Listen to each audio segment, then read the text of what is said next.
the fact the interview exists is really, really interesting. Greater Manchester, it's growing faster than the wider economy at 3.1%, which that's double the national average over the last decade. He's very good at pointing out there's work of several people, including sort of Leese and Bernstein and others before him. But he's been throwing this phrase Manchesterism around. It's his perspective. He's been quite cute about it, but there's no secret that the reason for running that is an attempt to get into Parliament in order to then challenge for a prime ministerial position. You did really well there without mentioning King of the North. I just want to start by saying that the city's been regenerated through this capital war chest of 2 billion by the most British named fund I could think of. You've got to say it like this when you say it, but it's the Good Growth Fund. It's so aptly named. This episode is brought to you in partnership with Adobe Acrobat. Peter, start with a slightly different sort of format change in that we'll start with mailbag and sort of letters from listeners, if you don't mind. So Absolutely. Dear Peter and Ryan, I've tried 2 different brands of weed and feed on my lawn, and I'm still getting weeds coming through. Just wondering if Mr. Sumpson's got any top tips for lawn care. That's from Anonymous in the Northwest area. I'm sick and tired of saying this, but it's other weed and feed brands are available, but Miracle Grow, just you can't beat it. Right, I'm sure Anonymous will appreciate that. Anonymous, I'm tired of saying it. Stop calling me and asking me in the middle of the night. Your grass is fine, and if it's wet in the morning, that's just dew. It goes. Don't worry. You had a decent weekend with the weather? I have, yeah. I didn't want to shock you or scare anyone. I was gonna go skins for this episode because, yeah, it's been half decent, hasn't it, for this bank holiday.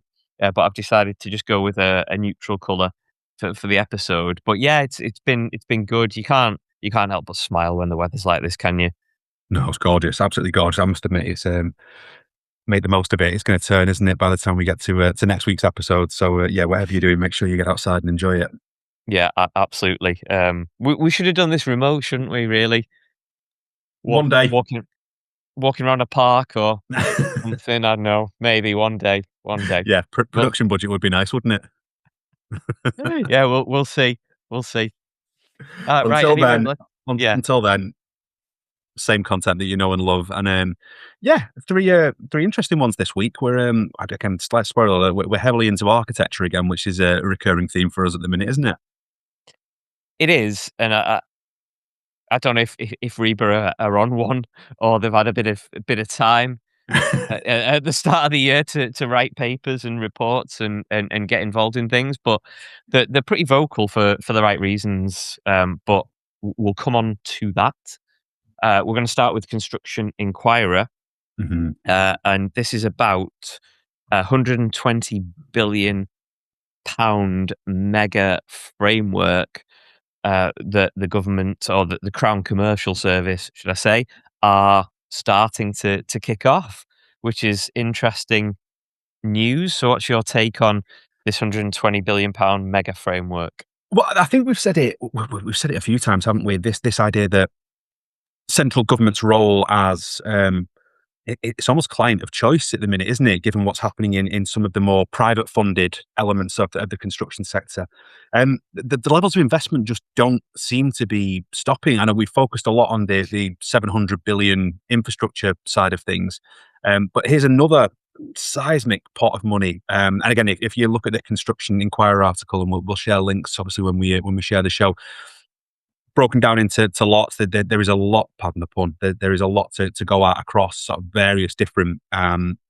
project types. So almost something for everyone, I would guess. It kind of, again, viability. I think a lot of these frameworks at the minute, just anecdotally in conversations with friends in industry, a lot of it's feeling like race to the bottom at the minute, just because of how scarce live work is at present, because of viability considerations and some of the cost volatility. I think we mentioned last week, is it 5%? Sort of cost swing on cost on projects. So I think people are trying to get ahead of that and bake that in as much as possible. And nothing wrong with things being competitive, by the way. But again, you want quality to feature within there. You want sort of medium-term viability and everything else to feature within there, rather than just who's the cheapest. But yeah, it's a lot to be excited about, I guess. What's your take on this one? I mean, I like the name that they've given it, the RM6320, which will be calling at all stations departing at 12:15 today. It's Um, snappy. yeah, it's very snappy. But 120 billion over 8 years, from 2027 to 35. The huge positive here is it's a long term view. It's not short term. Yeah. There's a lot to go at. It's structured over 7 specialisms. Not going to name them all, but there's civil engineering, healthcare in there, defence, etc., etc. And then even that's chopped down a little bit. The interesting one for me is that bidders have until the 4th of June. So get moving, bidders. But once you've put that bid in, you can just chill out, because the awards are going to be next January, and then everything starts the month after. So it's almost like they're going to have a lot to sift through, and then it's like, you better get ready. If you look at it from what we've been talking about over the last few weeks, or even months, everything, like you were saying, it slots into place. So a long term view. Um, that brings more skills, more knowledge required, more jobs in certain areas of different industries within the overall built environment. So it's that long-term view, and then everything we've been talking about, skills and developing those, and pricing and all that kind of stuff fluctuating. And it's if we get this right, then we've got a really good framework for the next, like, 7 years to really focus on, that's there, and people can get involved in at all levels of this supply chain.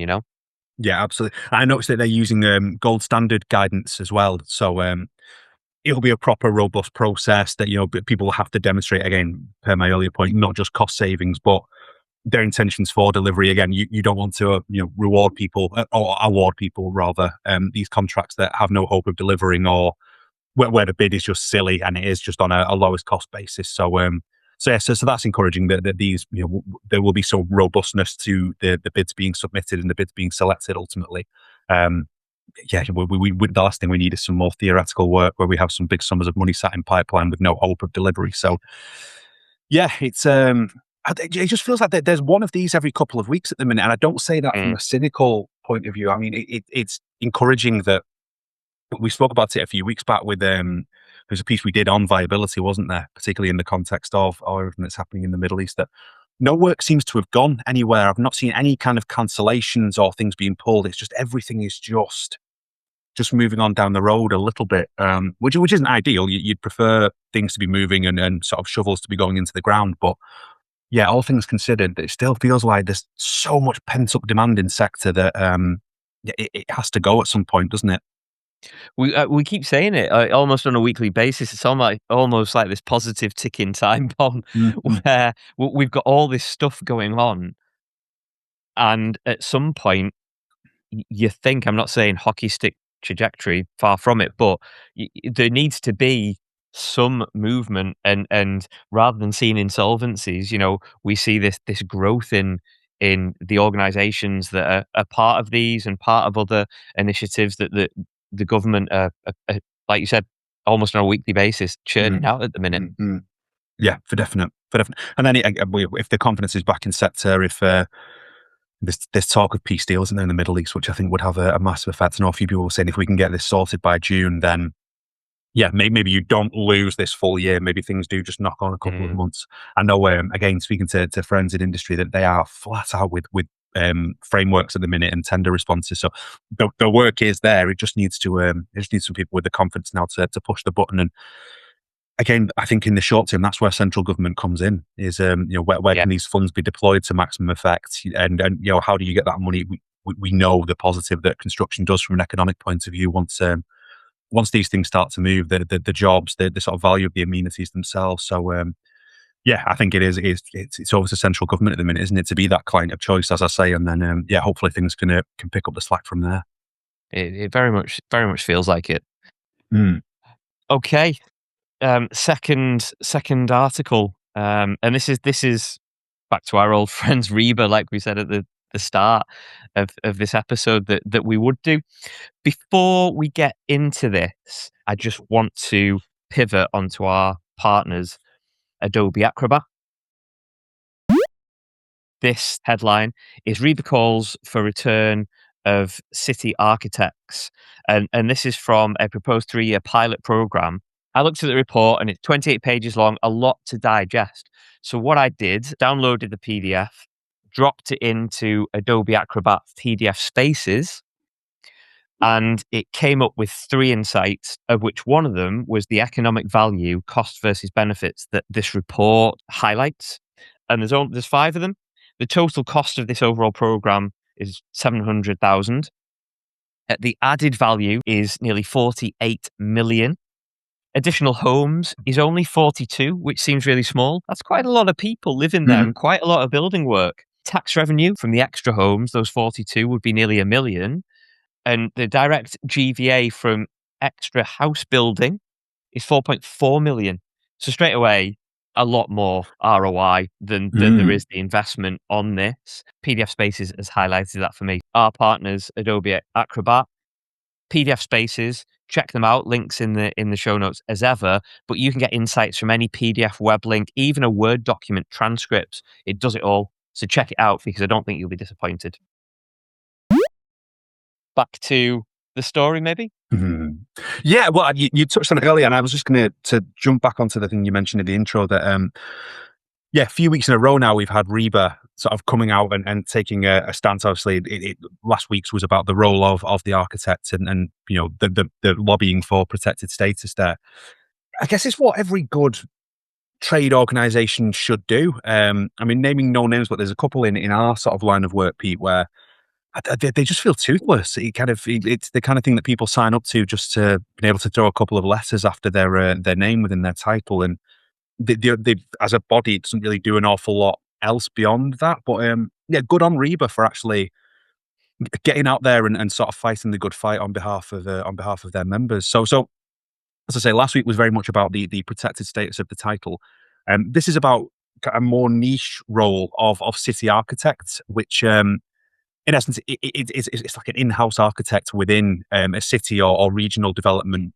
One person that has an overarching remit for build quality, for sort of urban design and planning. So it's not just on a project by project, case by case basis. Do we approve this thing or not?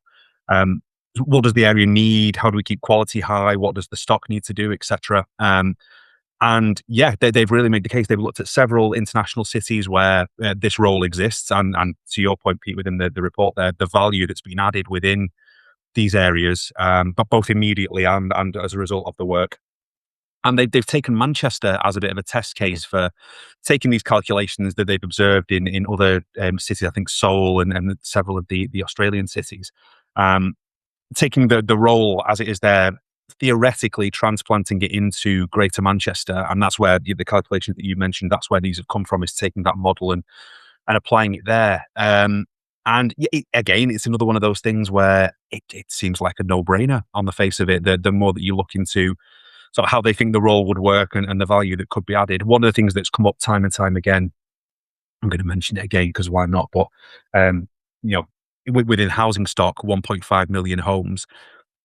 If that becomes a target that is so front and center and so fixed, do we start to compromise quality because we're chasing numbers and we're chasing units? And again, for governments that tend to think in 5-year cycles, if you think, well, I'm not going to be in power in 15 years' time when these houses all start to fall down, or where these houses are just in sort of really terrible condition, then maybe you do just chase units and chase numbers, and that's part of the justification for this role, is that we want to build things, we want to build quickly, but we want to build the right things and service the communities that we are ultimately there to build for. So it seems like based on the figures that you mentioned there, the numbers seem to stack up as well. So makes absolute sense from a common sense point of view, and it makes sense from a cost point of view by the sounds of things.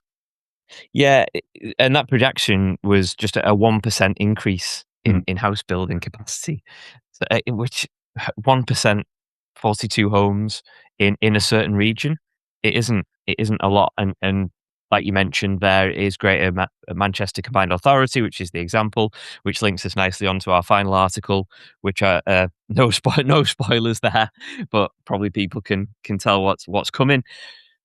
The good thing about this is it isn't that compromise on focusing on quantity over quality. It isn't jobs for boys. It isn't trying to get more people around a table and too many cooks. It's having the right people around the table to offer those opinions. And I'm going to link it back to yours and my profession, marketing, in that as you know as well as I, too many cooks in marketing do spoil things. It's almost impossible to get things done. So you need to narrow down that those people, those decision makers, and then get people involved. But for this, it's about having those right people, and if you've got the Yeah. right people making those decisions from various parts of the industry, talking about their expertise, good things will happen. Yeah. And this is what they're basically saying. B- they're not saying we should be the voice of reason. They're not saying that you need to listen to us because we know best. They're saying get us involved in this. We have got literally a playbook that highlights what we should be talking about to increase your return on having one body, one person, one profession be involved in your discussions. I think having had a look through the report, I think two of the things that I like there is exactly that. It's a recommendation, and it's not even like they're hedging their bets. It's a sensible sort of pragmatic approach to this.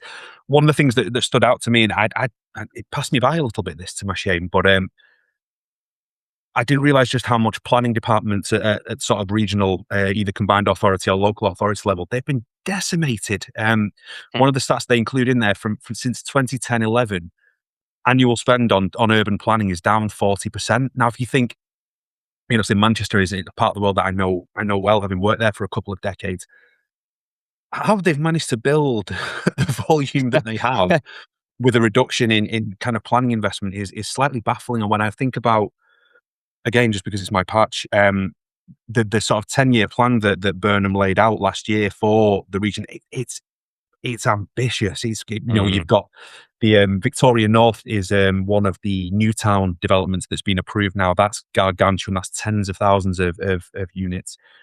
Old Trafford, you'll have seen the sort of stadia plans there being redeveloped, but that's also going to have a huge sort of urban regeneration piece around it as well as getting out further into sort of the broader region into Greater Manchester. I know some of the individual towns there have all got their own devolved plans, as it were, and Atom Valley is another sort of massive thing as well. How do you do that without planners? I'm not even being facetious. Like that, there's a circle to be squared there that I can't get my head around. So yes, so some investment into that in and of itself sounds like a good thing. And again, back to your earlier point, the fact that the economic case is so clear for this, that this isn't just where we've lost money in this particular skill and therefore reinvest. It's reinvest with a view to recouping, if that makes sense. It is like a genuine investment rather than just money that you're parting with. I don't see how you could. I don't see how you could do it without. But that 40% drop is pretty massive, isn't it? Yeah, and I think what summarizes it really well is Chris Williamson, RIBA president. One quote, and there's plenty of quotes in this article from people across the architectural industry, if you like. And he just puts, this offers a way to ensure our built environment positively impacts our day-to-day lives. Well-designed places are not luxury, but a public good. They shape health, well-being, and generate growth. And that sums it up. The fact that if you build for the people that are going to live there, localized, variation across different areas, different cities, different counties of the country. And if you focus on their health and well-being, and not just the house they live in, then people will want to live there, and it will be a better environment, and that's where you get towns that thrive and grow and develop and are aspirational for people. So there's nothing. I don't think there's anything bad to take away from this, and if people are long-term listeners, I think, you know, we're fanboys of the architects at the moment, which is a good thing, you know. But and that's I was reading an article at the weekend that they took me back about 10 years. We used to have a couple of clients that were focused on resilient cities. There was a big agenda for urban planning, particularly with a view to the environment, but also with things like terrorism and various other things. How quickly can a city rebound to something unexpected? And you know, architecture and design plays a huge role in that. If you think you have I don't know, a piece of major infrastructure that goes down, where we had a sinkhole in the one of the main ring roads in Manchester, for example, how quickly can you respond to that and get sort of life back to normal as quickly as possible? If we're going to get used to, well, jump back a couple of weeks to Blenheim Palace and the repair work that we focused on there, that was all part of the reason that was being done was because of flood damage and then needing to be more resilient to future, you know, 1 in 500 year storm events. We're in the middle of a heat wave currently, which has broken records since 1922 in the UK. And lovely though it is to you know, sit in the garden and do nothing, if these things are going to become more commonplace, then that has to form part of design as well. And again, I think what a massive role for that city architect to understand their patch and their urban environment and be able to sort of make considerations for that. What do you do in a city centre where you don't have a garden to go and laze in or whatever? I know during lockdowns and stuff like that, people that didn't have that outdoor space, not just because they don't have a garden and it was only a balcony or none in many cases. But if your community doesn't have, you know, a public open space or adequate shade or whatever it might happen to be, I think having someone whose full-time gig is to focus on that is this is massively important, isn't it? Again, it's another one of those kick yourself type stories where as you look at the other, I was just having a quick nosy then, some of the international case studies they've got, Malmö in Sweden, for instance, it's the stuff they've been able to achieve is pretty remarkable, and we should definitely be copying that, particularly given what's happening in the environment at the minute. So good on RIBA. I'm all for it, and let's see what policy recommendations they've got next week. They're keeping us afloat in headlines at the minute. They are, absolutely. With this, it's one of those things that you don't see it or recognize it or appreciate it until it's gone.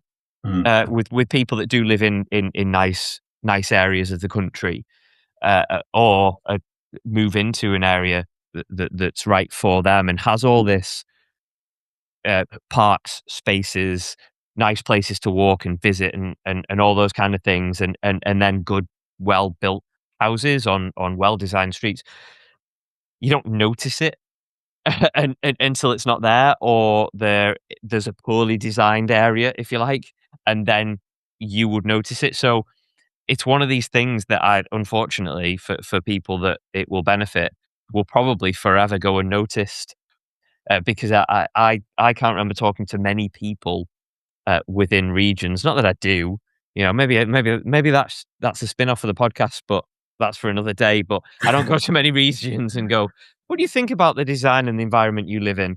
Yeah, it's not something that I do very, very often, and I don't think many people would look at it from that perspective in terms of flow of traffic, for example, or amenities and how easy they are to get to and from, unless it was taken away. You took the words out of my mouth. I was going to say it's one of those things, isn't it, that you probably notice it more when it goes wrong.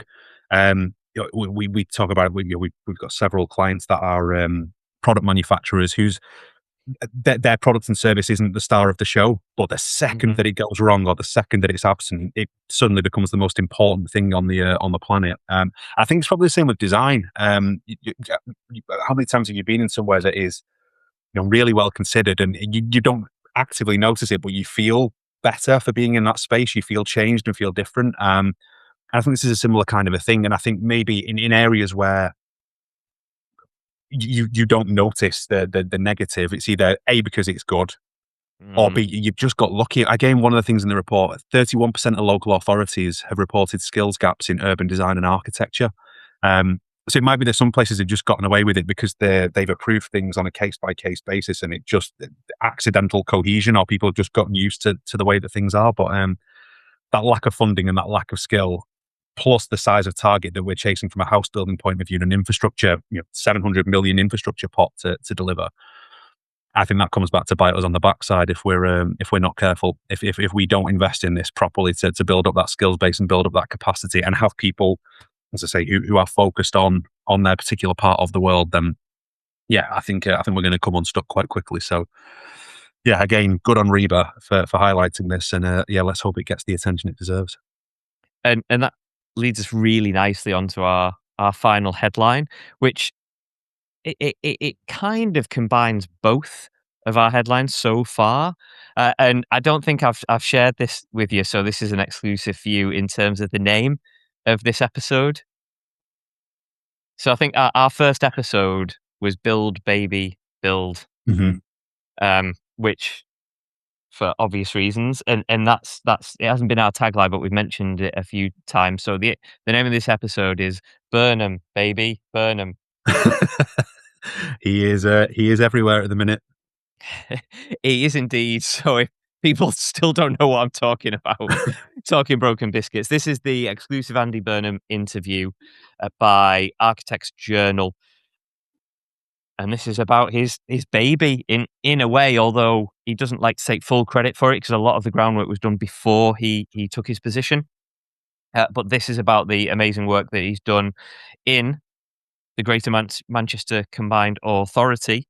And he's been re-elected for the third time as mayor of that, receiving 63% of the votes. So this is his third term, if you will. And Richard Waite, he gave an interview with Richard Waite for Architecture Journal, and he went into a lot of detail about why that region is so successful right now and what is to come in the future. So was there anything, let's start at the top, was there anything that stuck out for you that he was talking about, maybe top level, or do you want to go a bit deeper into this? I'm going to go even more top level and just say well done to Richard Waite and to Architects Journal for for landing this, because Burnham is a big name, isn't he, anyway, politically. But yeah, my God, the timing is just incredible, isn't it? If they had this in the can for a couple of months, kind of knowing you couldn't have written it any better, could you, with the timing of the by-election and everything? But yeah, Manchester's been. There's been a bit of a loving for it over the last couple of months. I saw the Faisal Islam interview with Burnham, and I believe Faisal studied in Manchester, so it was kind of walking around the city and what had changed since the 90s and so on. And yeah, you can't get away from one of the proxies for how successful the city's been is to point at the number of cranes in the sky and the number of new towers and stuff going up. So there is an intrinsic link there between economic performance and the built environment, that there is a sort of symbiosis there.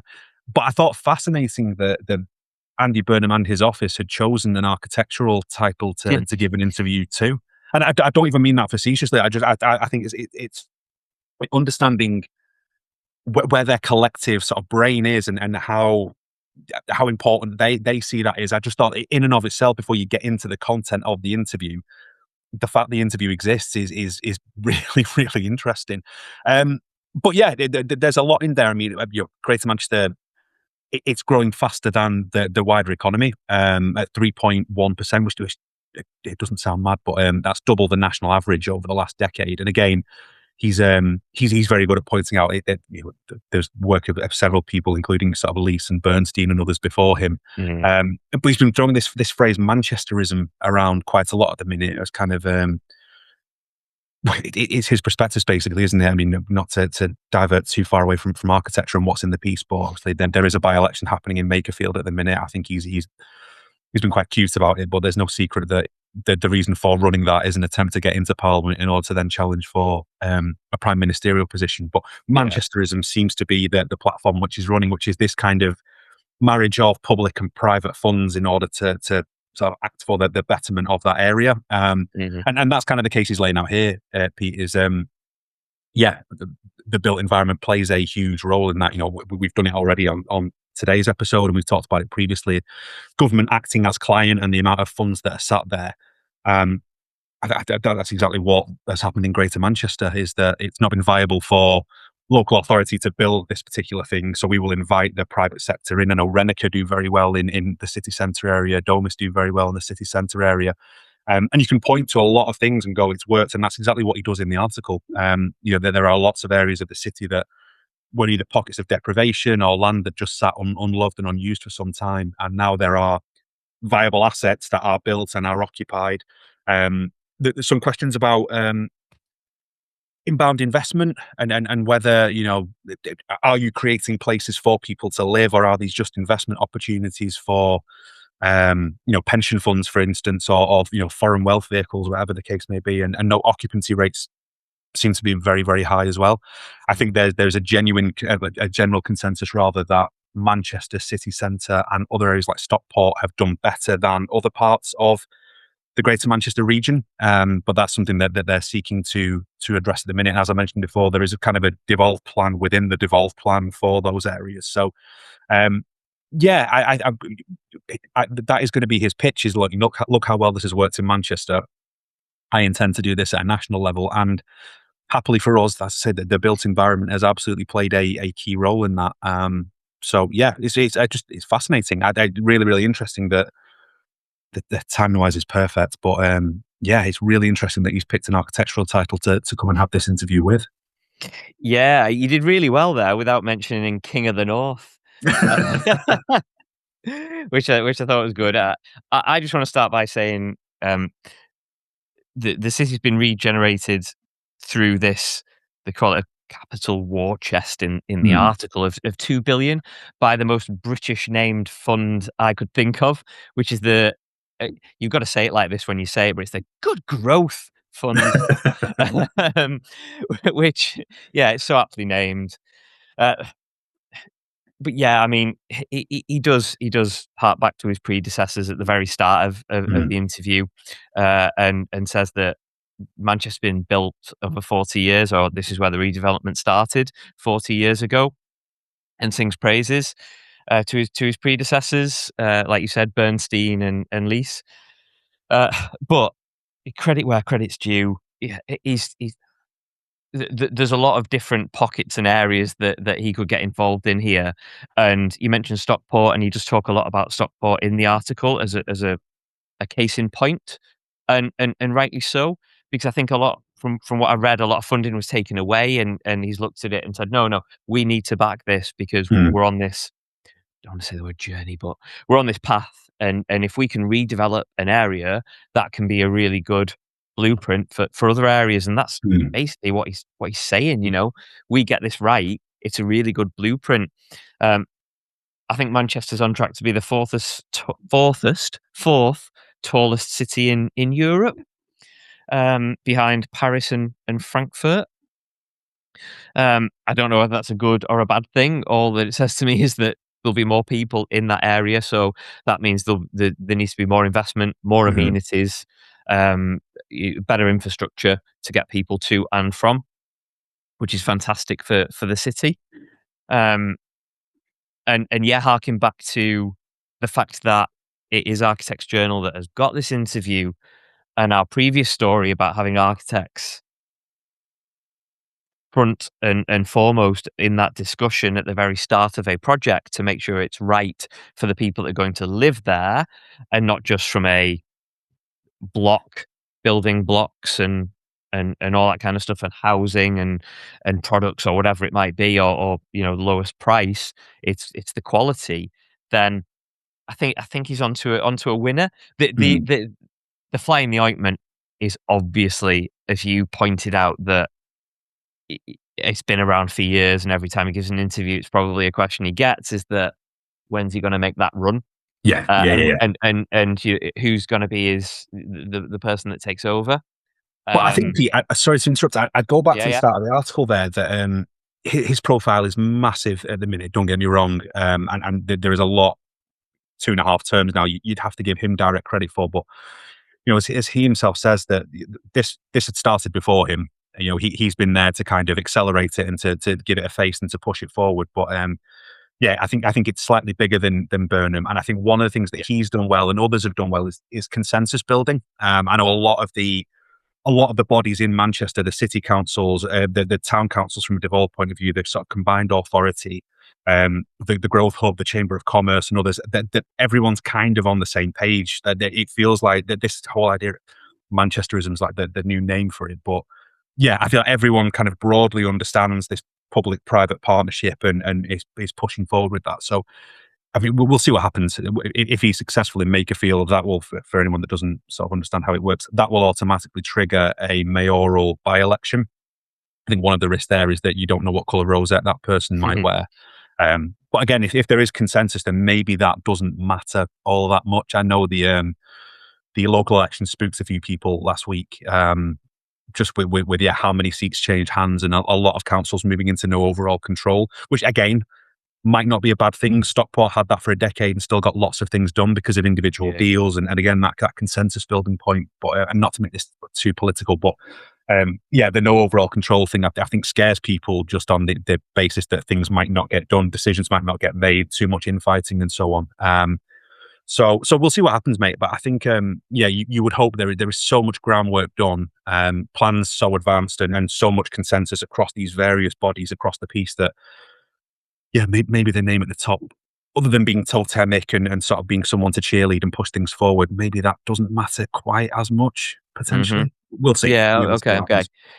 Yeah, just on that point, you might tell me I'm talking broken biscuits here, but I'm sure I can't remember the exact quote, but he said something along the lines of, "We haven't put."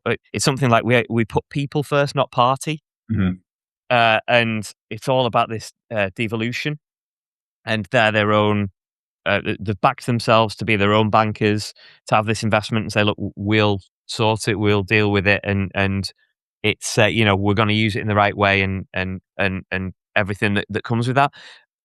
And I think if you're going to do that, you need to make sure you back up what you're saying. But the fact that he is so focused on that, not just, it's not just numbers, it's not just in the future, it's the now, and it's delivering basically, and that's what he seems to be good at. Like you said, he seems to be good at getting people involved and delivering at the same time. Yeah, and seems to be decent relationships with other mayors and other kind of it feels like devolution in and of itself is a cause to sort of rally behind, and we have to make sure that it works, otherwise the experiment ends. Do you know what I mean? So Manchester being held up as sort of a beacon at the minute is great. What other regions can we also do that for? I know him and Steve Rotherham in Liverpool have worked closely in, so some of the wins on rail infrastructure, for instance, that's come about because of the two areas collaborating and sort of bringing that investment in. So, hopefully Manchester is a sort of, it's a test case that you can learn lessons from and transplant elsewhere. Because you look at the numbers and it's working, isn't it? The Manchester brand is particularly strong, and inward investment doesn't seem to be that big a challenge for them at the minute. So, it'll be an interesting few weeks for certain. But let's see how it all shakes through. Yeah, I'll before we go on to our takeaways, I'll just say this final quote from Mr. Burnham, because it kind of summarizes where we are with the podcast as well. So it's on ambition. He says, whatever Manchester's ambition, you suspect the city will achieve it. We don't just talk about change, we make it happen. And that's kind of what we're doing as well, for the greater good of the industry, if you like to see it like that. I don't know how to follow that, so we'd better get to takeaways quickly. Yeah. Let's summarize the episode, shall we? Okay, my takeaway, dead simple. I'll make it short. It combines all three really. Get the people that you need to make those decisions around a table from various parts of the industry. Make those decisions, and then get the wider community involved in every single step. Because if you have that diversity around that table, the right people, then you're starting a project, however big or small that might be, in the right footing, and then you get everybody else involved as soon as you possibly can to make sure they're invested in it. No, good shout. Really good. Yeah, consensus building is important, isn't it? Yeah. I was going to say, if we can all complain about things that we think are broken within sector, or in general terms, go and do something about it. Whether it's the Manchester thing, we can get upset about the fact we don't get as much funding as this region, or that this doesn't happen here, or you can go and find a way to make it happen amongst your cohort and by inviting other people in. And similar with RIBA, for other trade bodies that might ho-hum and might see things they don't like, get out there on the front foot and go and fight on behalf of your members and so on. I have a lot of admiration for people that actually go out and try and make a difference. So yeah, that'd be mine for this week. Well, great way to end it. For everybody that's listened to the end, go out and make a difference, like I know Ryan's going to do in about 15 minutes when we wrap up. Yes, but maybe wait till the heat dies down first, eh? Yeah, of course. Right, speak to you next See you next week. Bye-bye.